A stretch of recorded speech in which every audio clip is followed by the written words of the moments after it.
થરાદ ખાતે માળી સમાજનો 17મો સમૂહ લગ્ન મહોત્સવ યોજાયો। થરાદ તાલુકામાં માળી સમાજનો સમૂહ લગ્ન યોજાયો। આજે આ સમૂહ લગ્નમાં 31 નવયુગલોએ પ્રભુતામાં પગલાં માંડ્યા હતા। ત્યારે 31 નવયુગલોને આશીર્વચન આપવા ગૌભક્ત કથાકાર શ્રી હોગારામજી બાપુ પધાર્યા હતા। થરાદના ઘર આંગણે 31 દીકરીઓએ પ્રભુતાના પગલાં પડ્યા હતા અને આ કાર્યક્રમમાં ઉપસ્થિત ગૌભક્ત કથાકાર શ્રી હોગારામ બાપુ, પ્રમુખ અમૃતભાઈ માળી, સોનાભાઈ માળી, વસંતભાઈ માળી, સેધાભાઈ માળી, રમેશભાઈ માળી, કિશોરભાઈ માળી અને તાલુકા પંચાયતના પૂર્વ પ્રમુખ દાનાભાઈ માળી અને સમસ્ત માળી સમાજ આગેવાનોએ હાજરી આપી અને સમાજના સામાજિક સેવા સાથે સંકળાયેલા યુવાનો તથા સરકારી નોકરિયાત વગેરે યુવાનોએ હાજર રહી સેવા આપી હતી અને હજારોની સંખ્યામાં લોકો હાજર રહ્યા હતા। 1 નવયુગ લોકોને સમૂહ લગ્ન સમિતિ દ્વારા કરિયાવર પણ આપવામાં આવ્યું હતું અને સમાજના લોકો દ્વારા ભોજન પ્રસાદનો બગાડ ન થાય તે માટે યુવાનોએ ખડે પગે રહી સેવા આપી હતી। સમૂહ લગ્ન મહોત્સવમાં આવેલ મહેમાનો અને સમગ્ર દાતાઓને છાપા પહેરાવી સ્વાગત કરવામાં આવ્યું હતું।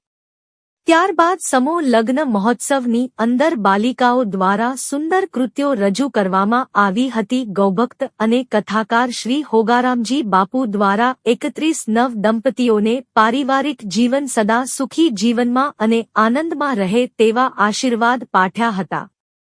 રિપોર્ટ ભરત ઠક્કર, ડીસા, બનાસકાંઠા।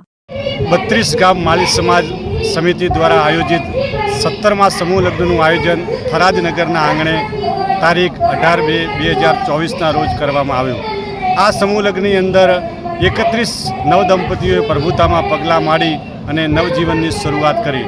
આ 17 વર્ષથી સમૂહ લગ્નનું આયોજન સમગ્ર સમિતિ દ્વારા ખૂબ જ ધામધૂમપૂર્વક અને સમાજના રીત રિવાજ મુજબ અને જે પણ શાસ્ત્રોક્ત વિધિ હોય એ વિધિ દ્વારા આ લગ્નનું આયોજન કરવામાં આવે છે। આ લગ્નની અંદર દરેક દીકરીને લગભગ 85 જેટલી વસ્તુઓ કન્યાદાનમાં ભેટ આપવામાં આવી છે અને આ સમગ્ર કાર્યક્રમની અંદર દાતાઓ તરફથી પણ ખૂબ સારો એવો સુંદર સહયોગ મળે છે અને દર વર્ષે આ સમૂહ લગ્નનું આયોજન થાય છે। આ સમૂહ લગ્નની અંદર સમાજના સૌ એક થઈ ને એક રસોડે જમે અને એક થઈ અને એક સંપ થઈ અને સમાજની અંદર જે કુરિવાજો નાબૂદ થાય એ રીતનું આયોજન આ સમિતિ દ્વારા કરવામાં આવે છે।